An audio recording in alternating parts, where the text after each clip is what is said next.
the words of the Master.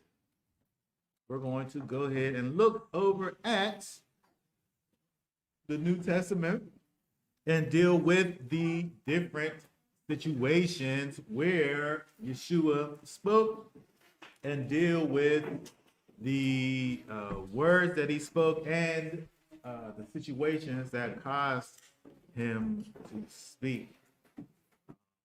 This week we're talking about the Lord of the Sabbath. What we're going to look at is Matthew 12, 1 through 8. I think this time, really, we are just going to look at one of the three versions. We'll look at Matthew 12, 1 through 8. But the other accounts are in Mark 2, 23 through 28, Mark 2, 23 through 28, and also Luke 6, 1 through 5. But you essentially have the exact same thing in all accounts, except for one addition, which is in Matthew, that's what we're going to look at. So we'll look at Matthew 12, Matthew chapter 12, and read verses 1 through 8. At that time, Yeshua went through the grain fields on the Sabbath, and his top ones were hungry and began to pluck heads of grain to eat. And when the Pharisees saw it, they said to him, "Look, your top ones are doing what is not right to do on the Sabbath." But he said to them, "Have you not read what David did when he was hungry, he and those who were with him? How he went into the house of Elohim and ate the showbread, which was not right for him to eat, nor for those who were with him, but only for the priests? Or did you not read in the Torah on the Sabbath, when the priests in the set-apart place profane the Sabbath and are blameless? But I say to you that in this place there is one greater than the set-apart place. And if you had known what this means, I desire compassion and not offering you, would not have condemned the blameless. For the Son of Adam is master of the Sabbath." Okay, very good.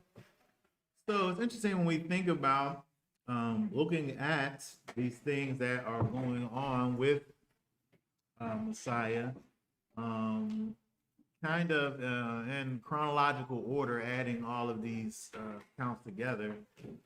It's interesting when we look at last week where there was this healing situation on the Sabbath. And then now you have the Master and his disciples walking through these fields on the Sabbath. And this other situation comes along with, onlookers and their accusation. And so when we think about the kind of the back story, kind of the environment that these people lived in. The Sabbath, Shabbat, to Israel is kind of a big deal. It's kind of a big deal. It was then and it is now. And so I want to look at, just kind of to set the atmosphere, the stage for, when you think about these people, they're looking at him doing these things, and it's on the Sabbath. You breaking the Sabbath. You got the Sabbath police over here. Yeah. Let's go back to Exodus 31, 12 through 17. Because when we think about the Shabbat, when we look at these verses over here, there's some pretty important theological components that are expressed even in just this one passage here that helps us to understand all of the things that are involved in the way that we think about Shabbat. So let's read Exodus 31, starting with the 12th verse down to 18. 17. 17? Okay. And Yahweh spoke to Moses, saying, and you speak to the children of Israel, saying, my Sabbaths you are to guard by all means, for it is a sign between me and you throughout your generations to know that I am Yahweh. I am setting you apart. And you shall guard the Sabbath, for it is set apart to you. Everyone who profanes it shall certainly be put to death. For anyone who does work on it, that being shall be cut off from among his people. 6 days work is done, and on the seventh is a Sabbath of rest, set apart to Yahweh. Everyone doing work on the Sabbath day shall certainly be put to death. And the children of Israel shall guard the Sabbath, to perform the Sabbath throughout the generations as an everlasting covenant between me and the children of Israel. It is a sign forever. For in 6 days Yahweh made the heavens and the earth, and on the seventh day he rested and was refreshed. Okay, very good. So when we look at this verse here, there's a few things that we're able to gain from these verses to understand things that we learn, concepts that we learn from Shabbat. If we look at verse 13, which is probably one of the ways that we get to this whole idea of the Sabbath police. Read verse 13 again. And you speak to the children of Israel, saying, my Sabbaths you are to guard by all means, for it is a sign between me and you throughout your generations to know that I, Yahweh, am setting you apart. Okay, so it says, my Sabbaths you are to guard. And so you're commanded there to guard, to keep, to pull that up where that there word there, guard. To shamar the Shabbat, right? So if there's a command to guard it, it don't say necessarily how to guard it, but just says to guard it. So you're supposed to do whatever you got to do in order to guard it, right? So anything that you may be doing in order to be guarding it should be good. Can't be wrong because he said guard it. He didn't say how to guard it, but he said to guard it. So if you're commanded to, what's that word there? Shamar. If you're commanded to put a hedge around it, as with thorns, how are you supposed to do that? Because if I put a hedge around it with thorns, it's going to keep things that I don't want out. Because we got this barbed wire fence around it. And it's going to keep things that I want in to stay in. But if he's saying that he wants to put a hedge around it, how are you supposed to do it? I was wondering. Is it just supposed to be something that happens inside your mind? Just like in my mind, I'm going to really think hard about protecting the sanctity of this time and this day. It starts there. It starts there, but if it stays there, then it's just you're just like dreaming. It's not real, right? If it just starts there, but it stays there, it never manifests itself. It says to protect, to hedge, to protect, to preserve, to keep. And so Israel now, because it didn't say how to do it. So Israel now comes up with these ways. If the Most High said for us to guard the Shabbat, he didn't necessarily give us a play-by-play list, he didn't explicitly say, well, guard it in this way, then you got to figure out what to do in order to keep the Shabbat holy. Because when we look at that, you're doing that. It said by all means, by the way. Hold on. What's that saying? What did King James say right there? It said to guard my Sabbath, or to guard. The scripture says by all means. Truly you shall keep. Oh, truly. What did that say right there? Let me see. To keep. Verily. Oh, verily. Okay. Okay. So what's that? Amen or something? What word is that? Verily.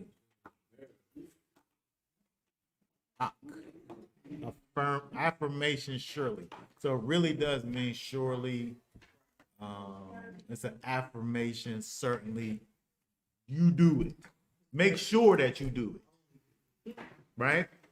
Okay. So it's intensifying the fact that you're supposed to be doing this. And so, but that's where those people are over there. When these are the things that we look at these things and say, oh, these are traditions that they made. But by the way, when we look at this, what Yeshua is doing, Yeshua, we're gonna keep on looking at Exodus over here, but just talking about Yeshua real quick. He never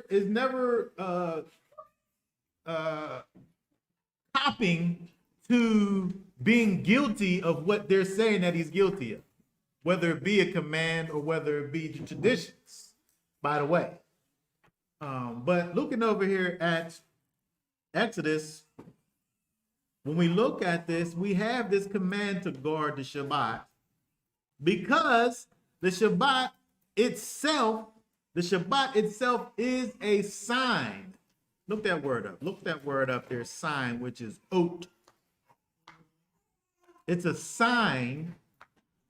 That word is used 2 times, but it's a sign between you and me. But it's a sign between the Most High and his people. That word ot. There is a signal. It's a flag. It's a beacon. It's evidence. It's a mark. It's a token. You got this thing on you, and the thing on you is this signifier to cause you to know, to cause the Most High to know, to cause people to know that you're his.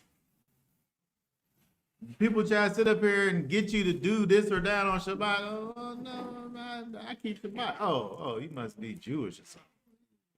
I just be telling people, yeah. That's something they can understand. You know what I mean? We want to have a conversation about it more. We can do that, but for the most part, yeah. You understand that? Okay, good. Then you understand that I can't on that. All right. Because it's that sign, right? It's that sign. It's a sign on the people. It's a sign of the covenant. Yep. Right? So it shows that there's a covenant, this everlasting covenant that's made. It's kind of this sanctifying function that exists for his people. And the observance of this time, when you fail to observe it, is the penalty for this thing is death. So it's very serious. And also, with the sign on you, you proclaim the fact that Yahweh is the creator of the heavens and earth. And so there's all these things that are being brought to the forefront when we talk about this idea of us even celebrating being part of the Shabbat. But kind of this key point over here, and we look at verse 15 with this idea of work. Everyone doing work shall certainly be put to death. Let's look at that word there, work. Because this is the thing. When we think about Yeshua, they're trying to act like he's working. Because that's why they want, well, his disciples are working. Mm-hmm. Right? He's not, he's not, he don't worry about food and hunger all the time like they do. Yeah, definitely. Yeah, You know, they they- always them. I Your eat- servants is over there. Yeah. Yeah. But that word there is malacha. Malacha.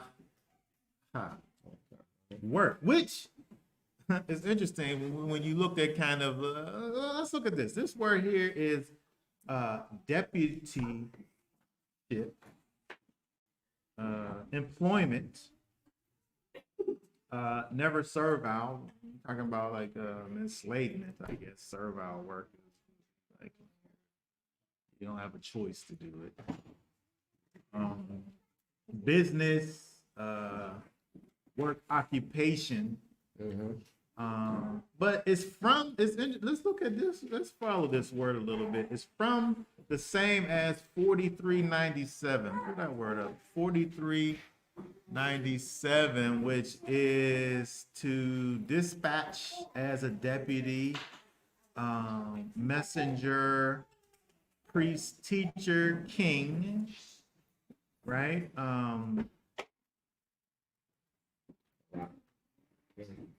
Yeah, and so this word here is connected to this word that deals with kind of delegated authority, or kind of being connected to some authority.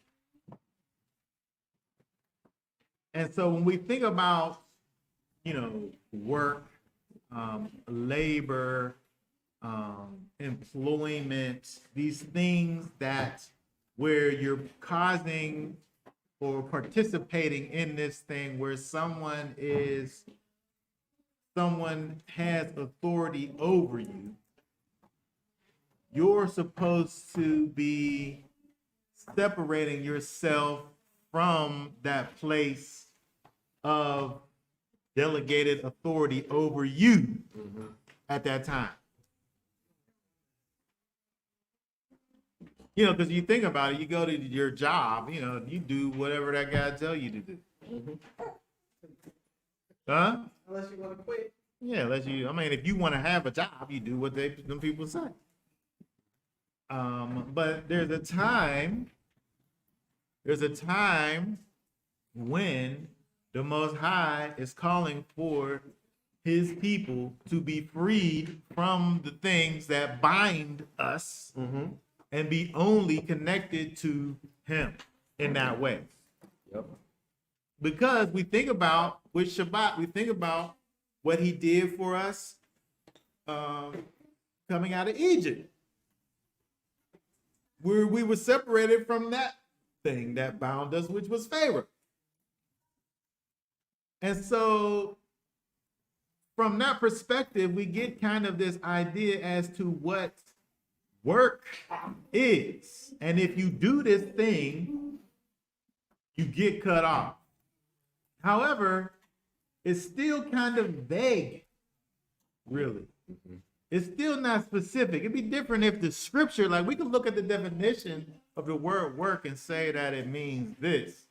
But the scripture, especially if it's death is the penalty, you kind of want for this thing to be specific. And since it's not so specific, it causes the people then to make more hedges. Yeah. Because they wanted to make sure the scripture's not explicit. So I want to make sure that I'm not doing a thing that's going to cause me to die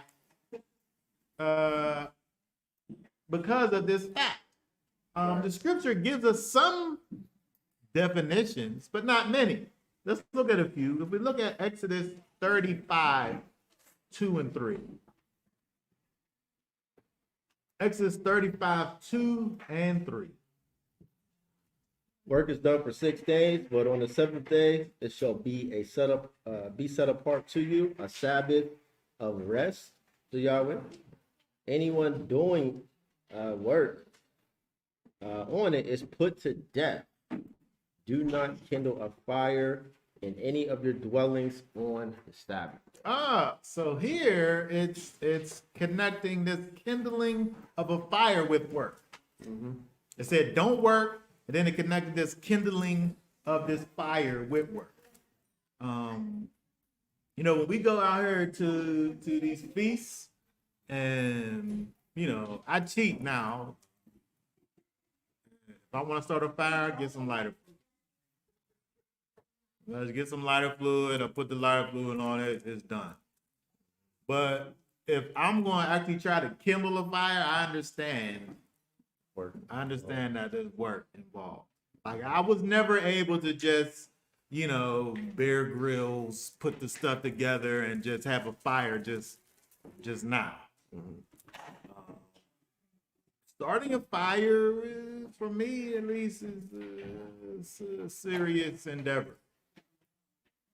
And I can imagine, you know, being without kind of the modern things that we have, how serious that would be. But here again, this is something that is connecting with work, right? Doing this kind of laborious type of thing on the Shabbat. Look at Numbers 15, 32 through 36. Numbers 15, 32 through 36. I'm trying to figure out what work is. 32, 36. And the children of Israel were in the wilderness, and they found a man gathering sticks on the Sabbath day. And those who found him gathering sticks brought him to Moshe and Aaron and all the congregation. And they put him under guard because it had not been declared what should be done to him.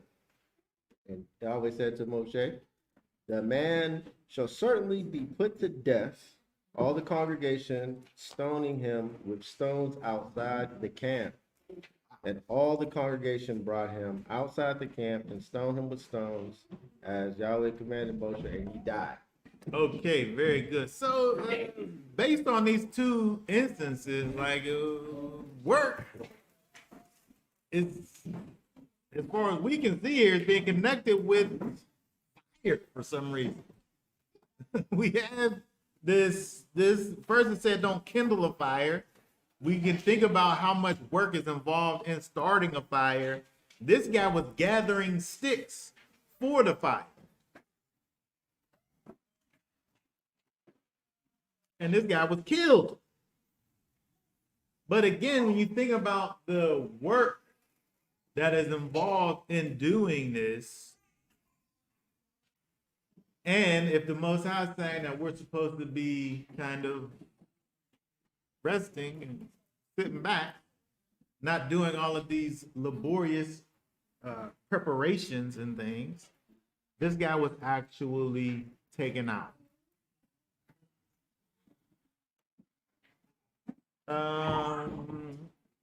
Isaiah 58 and 13 talks about doing your own pleasure. It talks about speaking your own words on Shabbat, which now is different.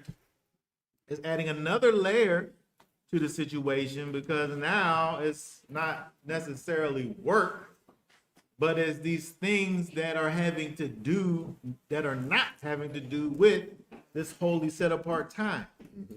But let's go over to Jeremiah 17, 19 through 27. Jeremiah 17, verse 19 through 27. Thus Yahweh said to me, go and stand in the gate of the children of the people, by which the sovereigns of Yehudah come in, and by which they go out, and at all the gates of the Yerushalayim. And you shall say to them, hear the word of Yahweh, your sovereigns of Yehudah, and all of Yehudah, and all the inhabitants of Jerusalem who enter by these gates. Thus said Yahweh, guard yourselves and bear no burden on the Sabbath day, nor bring it in by the gates of Jerusalem.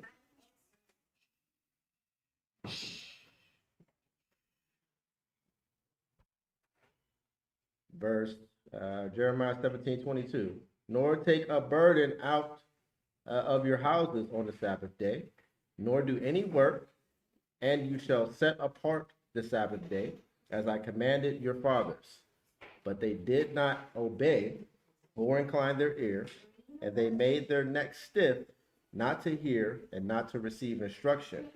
And it shall be, if you diligently obey me, declares Yahweh, to bring in no burden through the gates of this city on the Sabbath day, and set apart the Sabbath day, to do no work in it. Then sovereigns and heads sitting on the throne of David shall enter in through the gates of this city, riding on chariots and on horses, they and their heads, the men of Yehuda, and the inhabitants of Jerusalem, and this city shall be inhabited forever. And they shall come from the cities of Yehuda, and from the places around Jerusalem, and from the land of Benjamin, and from the low country, from the mountains, and from the south, bringing ascending offerings and slaughterings, grain offerings and incense, bringing offerings of praise to the house of Yahweh. But if you do not obey me to set apart the Sabbath day, and not to bear a burden when entering the gates of Jerusalem on the Sabbath day, then I shall kindle a fire in its gates, and it shall consume the palaces of Jerusalem and not be quenched. Okay, very good. So here now it's adding this burden thing, which I guess is the relative of work, this burden. But the thing that they're doing is that they're having all of these things that they're bringing together. It's interesting when you look also, if you compare that with Nehemiah 13, where you have these people that are bringing up all of these things to Jerusalem. They may be things that are connected with sacrifices and all of these things, but if I'm going up to Jerusalem and I got all these things, I got surplus, I'll take some up there. Somebody might be up there, they might need some, I could sell it to them. Mm-hmm. I got the things, I got a bunch of it, I could bring it up there, I can make a couple of dollars up there. And so I'm doing commerce and things. I'm bringing these things up here and now I've turned this thing that's supposed to be a time of rest instead of partness, and I done made it just regular. It's just regular, just like a regular day. And besides, and I'm doing this work. I'm bringing things that I'm able to sell. Mm-hmm. Meanwhile, if we literally look in the scriptures and it talks about going up to Jerusalem, you're supposed to turn that stuff into money first. Mm-hmm. So that you're not taking a burden up there, right?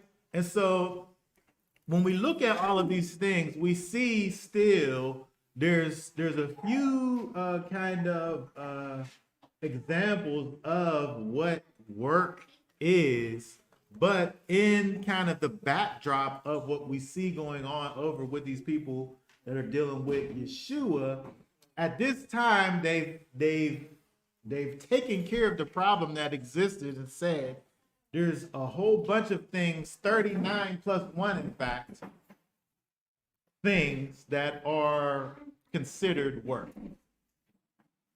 And so when we look at what the disciples are doing, it could be misconstrued as harvesting.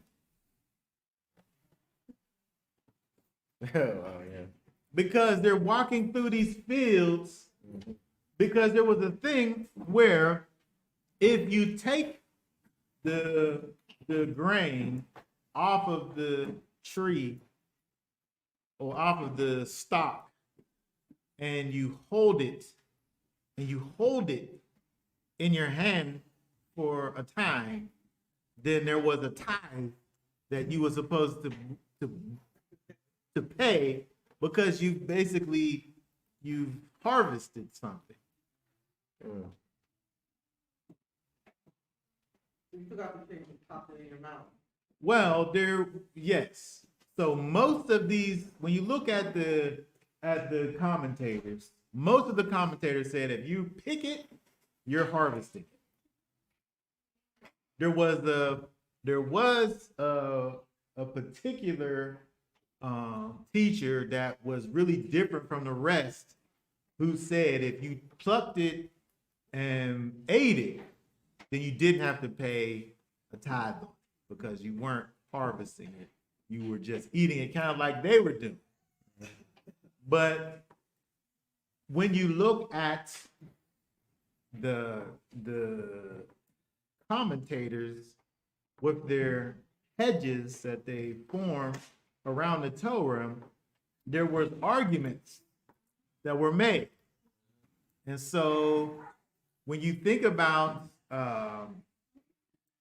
any given thing, there was these different interpretations of what exactly the thing meant.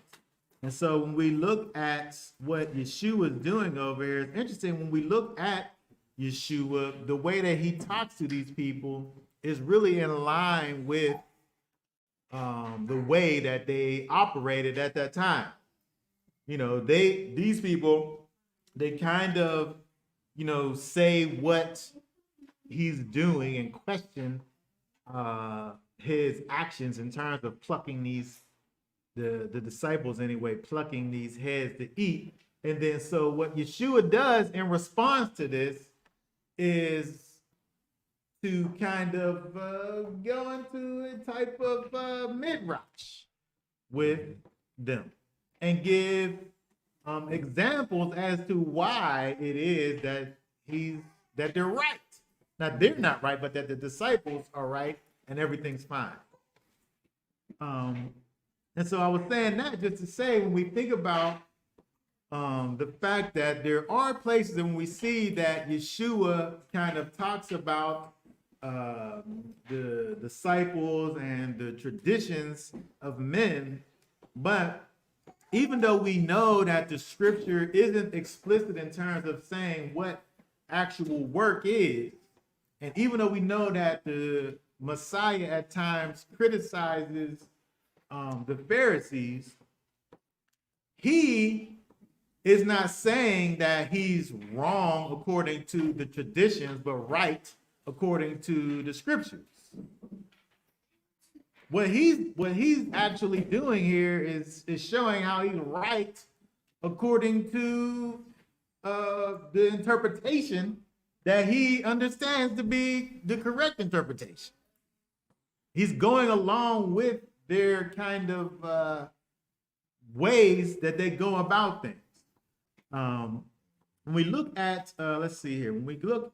Let's go back to Matthew 12, where we have the accusation in verse 2. They're saying that he is breaking the Sabbath. And he says, read verse 3 there. It says, but he said to them, have you not read what David did when he was hungry, he and those who were with him? Okay, very good. So he gives an example of something that, as far as he's concerned, is an answer to what they said to him, and it's a validation for what the disciples were doing, to say that they were. In fact, he said in verse 5 that that those people was blameless. Mm-hmm.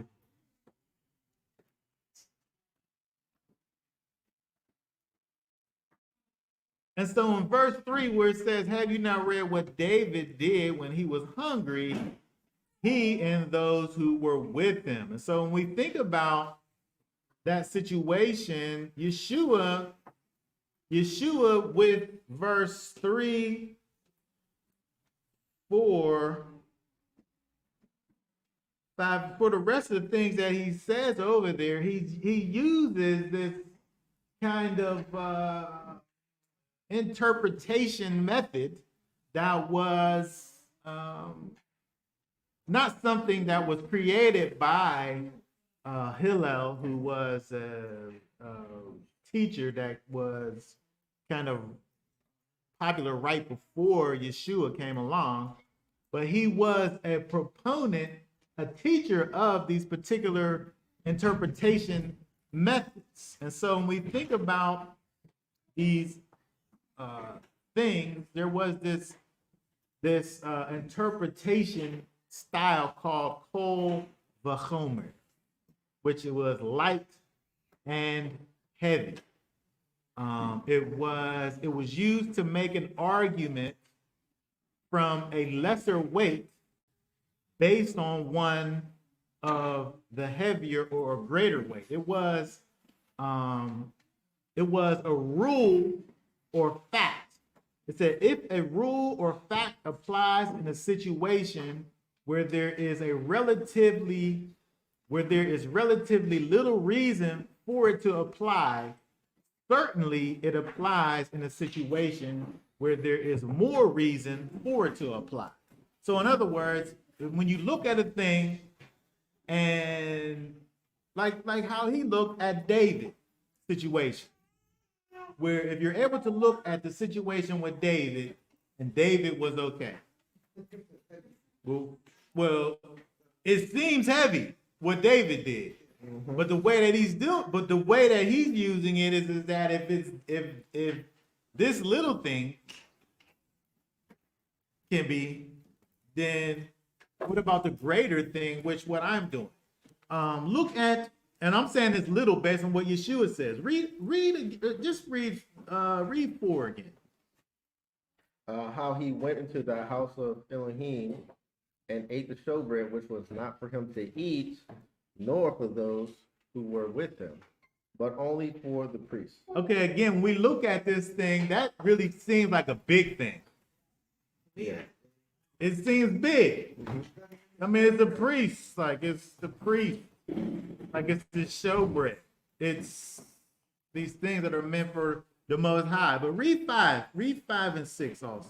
Or did you not read in the Torah that on the Sabbath the priests in the set apart place profane the Sabbath and are blameless? Okay, we talked about last week somehow the priest was always working.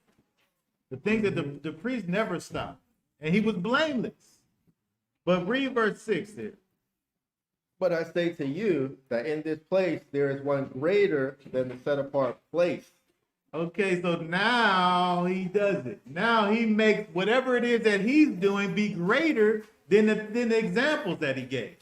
So in other words, he's looking at the lesser things and saying if the lesser things are permissible, then how much more so is the things that I'm doing, or in this case, his disciples are doing. And so, but this is a whole thing that they did at that time with this whole kol v'chomer thing, this light and heavy thing, where they look at a light thing, and sometimes they might say, if this is the case, how much more so, where they explicitly say how much more so. But other times where it's just implied, as what we're looking right here, where it's implied, we have a situation where Yeshua is justifying his actions, and he, based on the fact that he's giving these examples of these lesser things, which are great, by the way, but these lesser things that were permissible, but he's saying the holy place, there's somebody that's here, standing here, right here in this place, that's greater than that thing. And those ones was blameless, and so how much more so then am I greater? It's interesting when we think about Yeshua. Last time he's connected himself with the Most High, calling himself one with the Father. And so now he's doubling down on that thought process and saying that he, in fact, is greater than David. He's greater than the priests. and he's greater than the holy place. And in all of those cases, when we see where David does this thing that is seemingly against the command, but he was blameless.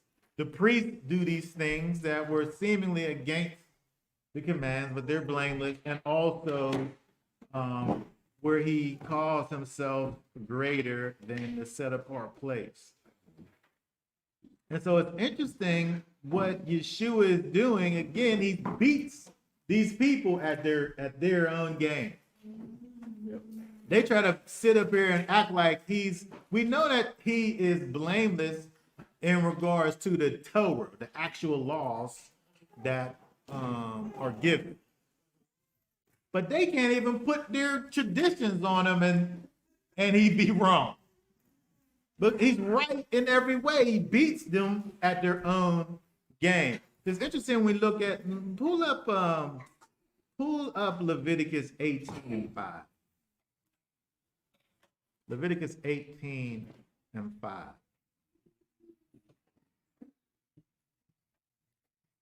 Read that. And you shall guard my laws and my right rulings, which a man does and lives by them. I am Yahweh. And so our life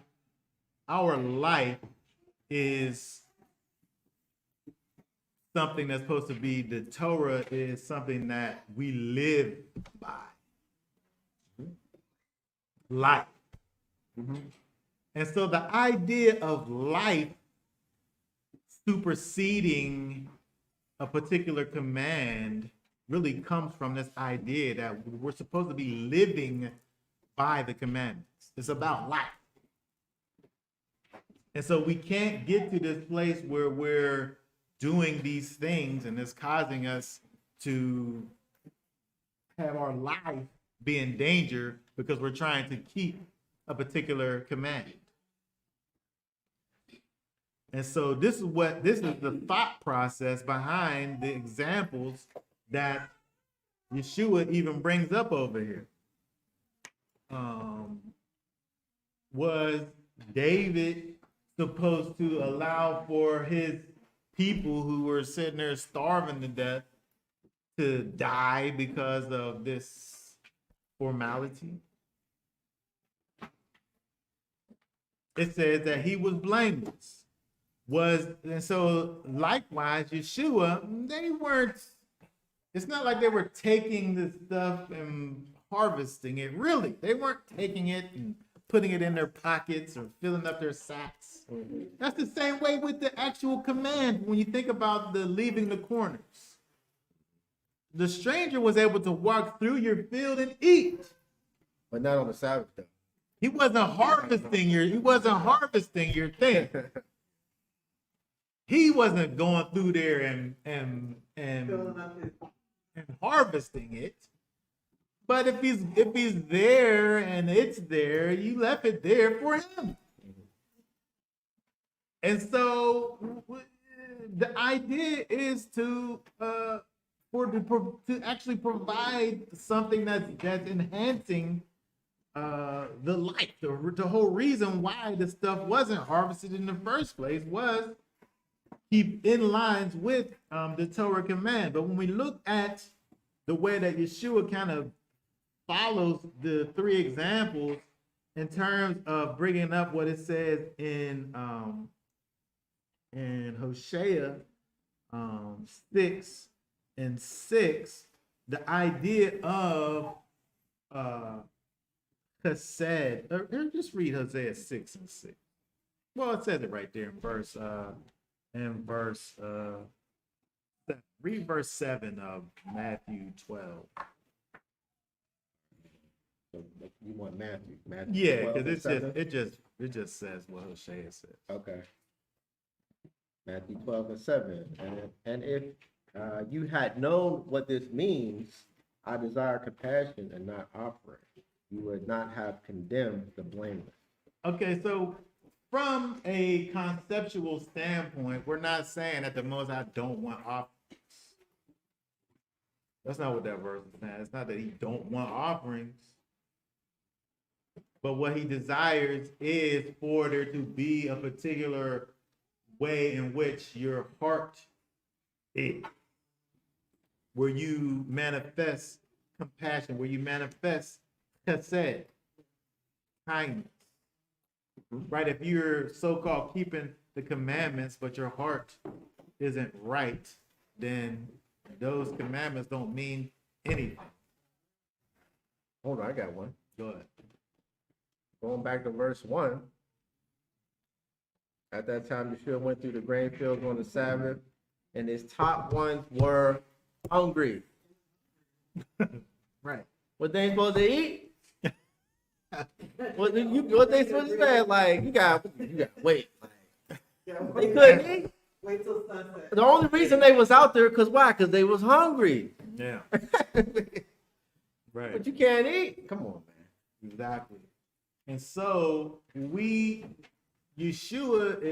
it's a teachable moment for the master. He's doing this thing and causing these people to understand that this thing is, the Torah is living. And it propagates life.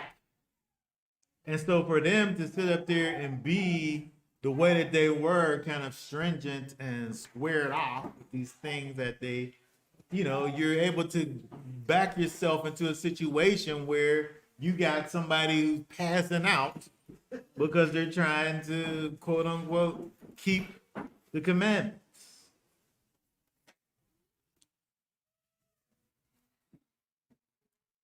And so he finishes the whole thing off in verse 8, where he says that, here, read verse 8 for us. For the son of Adam is master of the Sabbath. Uh-oh. Now, he done said something. And it's interesting when you think about, so, son of man. So, technically, son of man, I'm the son of man. Technically, a human being is the son. A man is the son of man.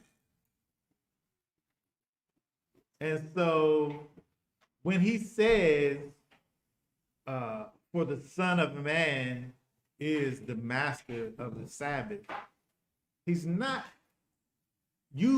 someone could say that man is the master of Sabbath. But when you kind of look at that phrase, Yeshua, and then you pull up the time that phrase is used in the Gospels. Every time you see that, he's talking about his own self.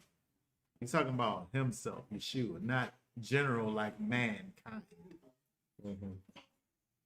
When he's saying the Son of Man is the master of Sabbath, he's saying, he could have said Yeshua, I.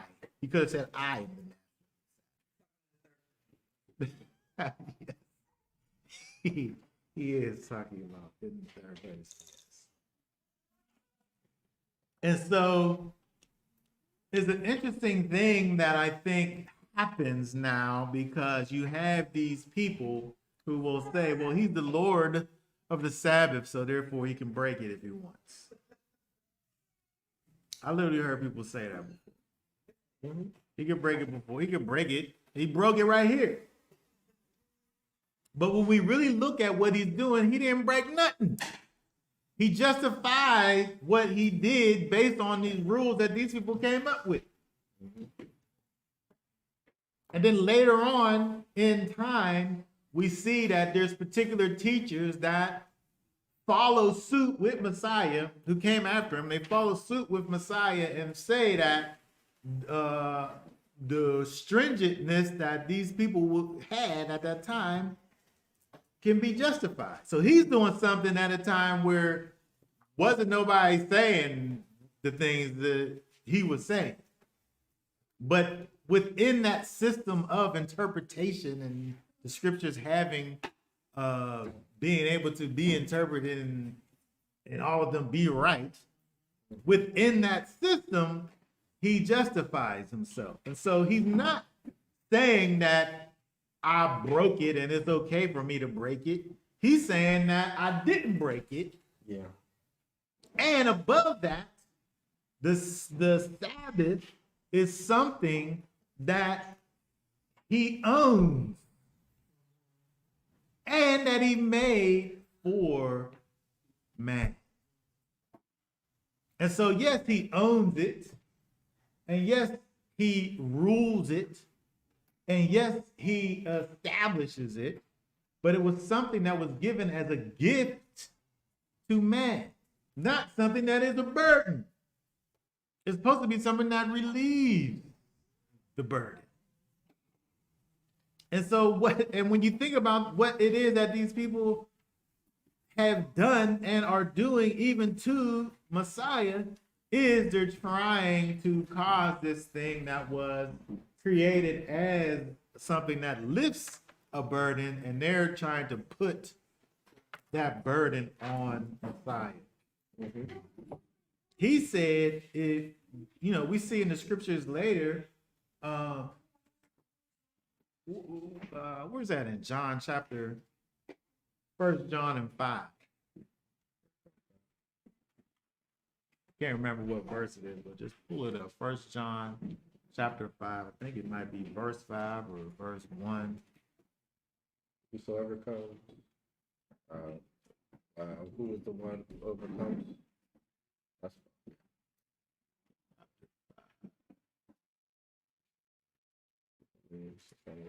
Oh, it's verse 3. That's 3. Okay. 1 John 5 and 3. For this is the love of Elohim, that we guard his commands, and his commands are not heavy. They're not grievous. They're not heavy. They're not a burden. They're not burdensome. I'm doing this thing and I'm manifesting the character of the Most High as I'm doing it with love. Because, this was the intent of these things in the first place, to give me rest from these things that are, it would have been the complete opposite, as you say, for them to just let the people just be famished and pass out in the heat because they didn't want to pick the food that was just right there. I mean, how much was they really eating anyway? They just had like a little snack, probably. They're just walking through, they're taking the little things. I can imagine just walking through a place and there'd be like some fruit or something. To me, eating the grain, I don't know, it's not my thing. But if I was walking through a field and there was like some berries or something, and I'm really like parched or something, to have me some berries or an apple or something, I can imagine just walking through and grabbing something and partaking of it. But it's not like going to the apple orchard that time. We had them big bags and we're trying to fill up the bag as much as we could fill with apples. Yeah. They gave us a bag. Y'all went to the apple orchard. They gave us a bag and said we could fill it up as much as we could. So we That one out Wexford? we went to A different one. Oh, okay, I'm about to say we ain't getting no bag. They just like one orange per person. Orange, apple. Them people was so religious over there. They wasn't letting you have none. But these people, we went to, I guess you bought the bag, but you could fill up the bag as much as you want. Okay. But I'm saying that was harvesting. Yeah.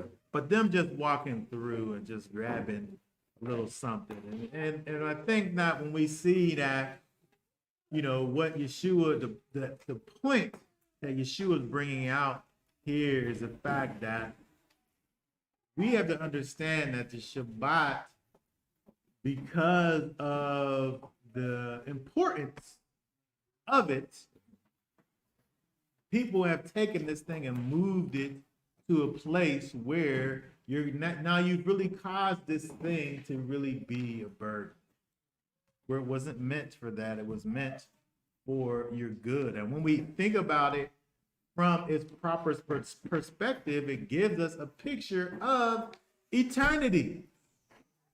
It gives us a picture of eternal rest, where we're able to be together with the Master Messiah and experience real life.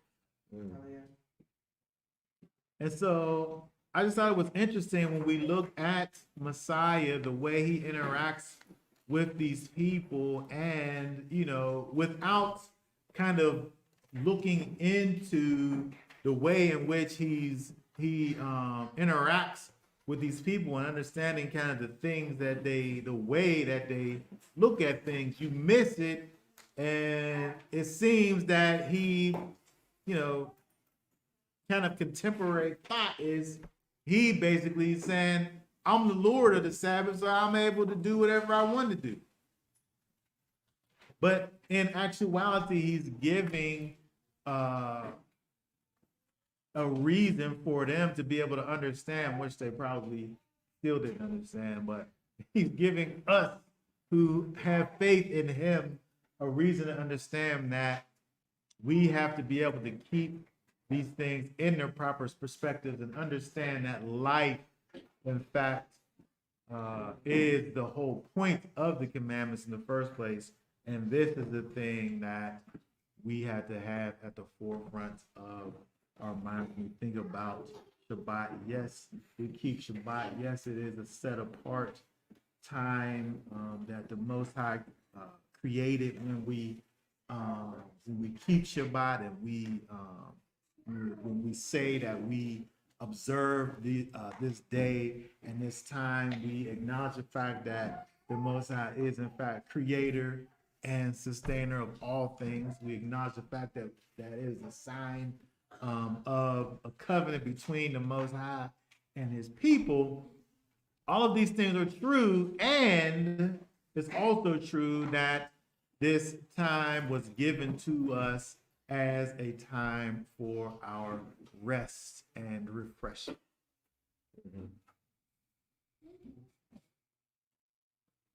Okay, so does anybody have any thoughts, questions, or comments about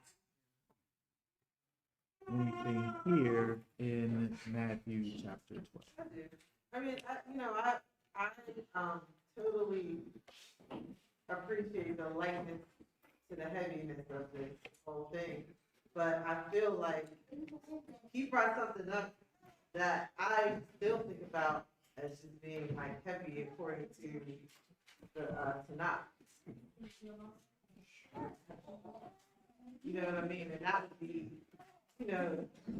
why David didn't get struck down about eating that bread. Like, I mean, to me, it's kind of like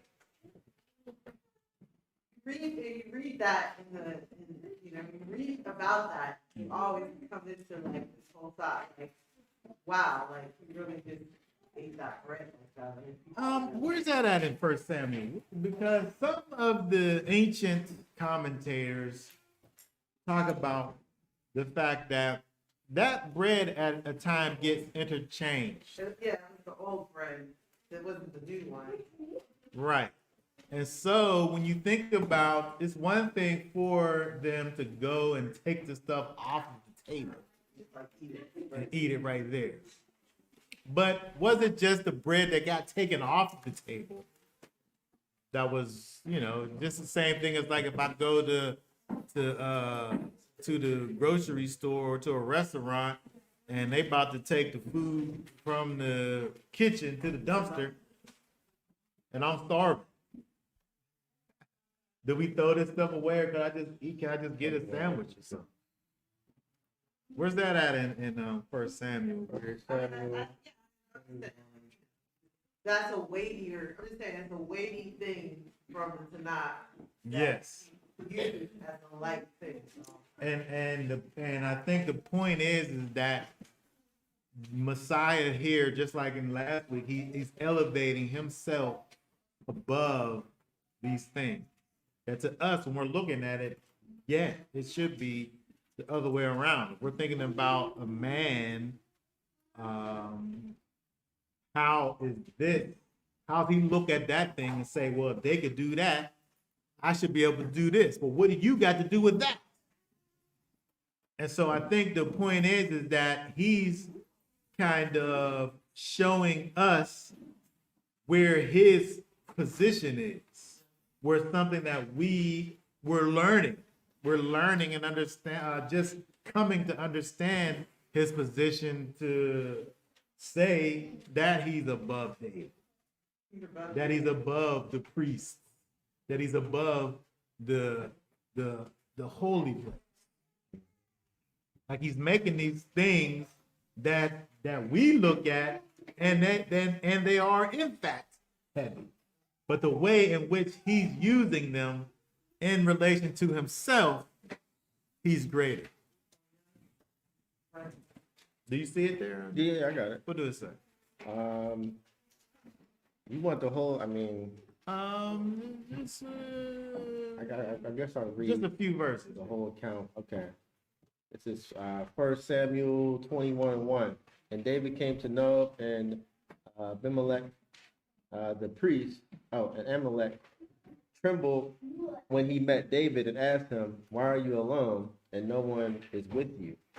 And David said to Amalek, the priest, "The sovereign has commanded me a word and said to me, let no one know whatever of the word about which I send you and which I have commanded you, and I have directed my young men to such and such a place. And now, what do you have on hand? Give 5 loaves into my hand, or whatever is found." And the priest answered David and said, there is no ordinary bread on hand, but there is set apart bread, provided the young men have kept themselves from women. And David answered the priest and said to him, "Truly, women have been kept from us about 3 days since I came out. And the vessels of the young men are set apart, and it is an ordinary mission. And also, it was set apart in the vessel today." Then the priest gave him set apart bread. Hold on. Read that part again. Set apart. What did I say? Set apart in the vessel. The whole verse. Just And it is an ordinary mission, and also it was set apart in the vessel today. Then the priest gave him set apart bread, for there was no bread there except the showbread, which had been taken from before Yahweh, in order to put hot bread in on the day it was taken away. Yeah. Right. So it was the throwaway bread. It wasn't regular bread. It wasn't. It wasn't like common bread, but it was the bread that they was taking out to put the new bread in. And so when you think about it, yes, none of them didn't have no business doing it. The people there certainly didn't, but I guess because on the strength of David, they was able to be able to have benefits from him. Anyway, which I guess, is interesting because it's kind of similar in a way to Messiah's situation. But even to say that it wasn't like off of the table of showbread, like there wasn't a replacement. It basically was the old stuff that was going to be done, whatever they did with it. And it was the purposes of it was for the purposes of holiness, but the reason why they were eating it was for the preservation of life. They're on a secret mission. They're doing this thing. They can't be found out. It's a serious situation. And so when you think about the reason, even when we think about the weightiness of it, the reason for it was, again, for that preservation of life, which is what the commandments is for anyway. And so I think that was the point that Yeshua was trying to bring out, but also the reason why he brings that up, again, as I said, is where he's giving examples of it, where his position is that is at the time kind of an unknown thing. He did it before when he's calling himself the son of Elohim, and now he's doing it here where he's calling himself higher than David, the priest, and the temple. And so it's interesting when we look at the master teacher, the way that he does these things, where he kind of sons the Pharisees whenever they come and try to his validity. But they can't. Okay. All right, anybody else have any thoughts, questions, comments about any of those things?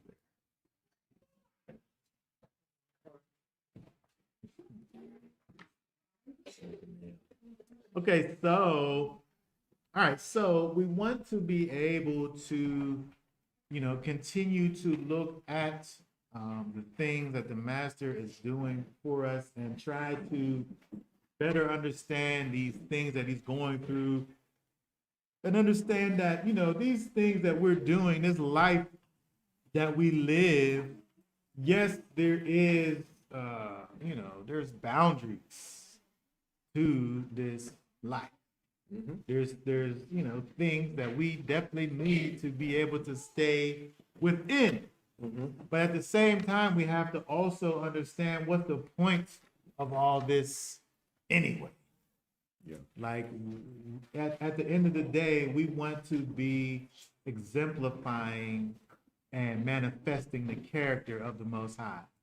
If at any time we're trying to be doing these things and we're moving outside of his character, this, what we have to understand is that we have to be veering off if that's what we're doing in the name of the Most High. Like I can't be saying that I'm walking in the character of the Most High and acting outside of his character for the sake of a thing that's supposed to be his character. For me to try to, when you look at these Pharisees and the way that they were behaving, when you're talking about someone that's actually hungry, there's an obvious problem there. But the thing is that they allow for that stringency to take them outside of what we think about now as the spirit of the law, the thing that the law is trying to get us to do. If we're not, doing it in that vein, then we're not doing it the way that it should be done. Okay, so that being said, that's done for now in terms of that. Y'all willing, we'll be back on next Shabbat. Hopefully everyone enjoys the rest of their Shabbats. And we'll say, for now, Shabbat Shalom.